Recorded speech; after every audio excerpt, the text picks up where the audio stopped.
আসসালামু আলাইকুম ভাই। আপনার সাথে একটু কথা বলতে চাই, বলা যাবে? আমি তো আপনাকে দাওয়াত করতে চাই, আপনি কি দাওয়াত গ্রহণ করবেন? কি উপলক্ষে আপনি আমাকে দাওয়াত করবেন বলেন? আপনাকে দাওয়াত করতে চাই ভাই, আমি তো সবাইকে দাওয়াত করি, খাওয়াই, আপনাকে দাওয়াত করতে চাই। ফ্যামিলিতে লোক কয়জন আপনাদের? আমার ফ্যামিলিতে বর্তমান 4 জন আছি ইনশাল্লাহ।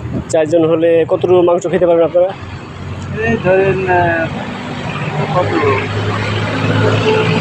1 কেজির মতো খাবো ইনশাল্লাহ। আমি কিন্তু নষ্ট করবো না, আপনি যা খাবেন আমি তাই কিনে আনবো বাজার থেকে। জি জি, আমি 1 কেজি আমরা 4 জন পারবো ইনশাল্লাহ। 1 কেজি, সমস্যা নেই। 1 কেজি গরু গোস্ত আনতে গেলে কত খরচ আছে? ওই কত 700 750 টাকার মতো। আরও মশলা নিয়ে 1500 টাকা। হ্যাঁ এরকমই। 1500 টাকা হলে তো হয়ে যায়। একটু তাড়াতাড়ি করেন ভাই, আমি বাসায় যাবো ভাই। আমি বলতেছি কি, তাহলে আপনি যাবেন তো ঠিকই, কিন্তু তাহলে টাকা পনেরো সুদ দেন কি ভাই? টাকা পনেরো সুদ দেন। হ্যাঁ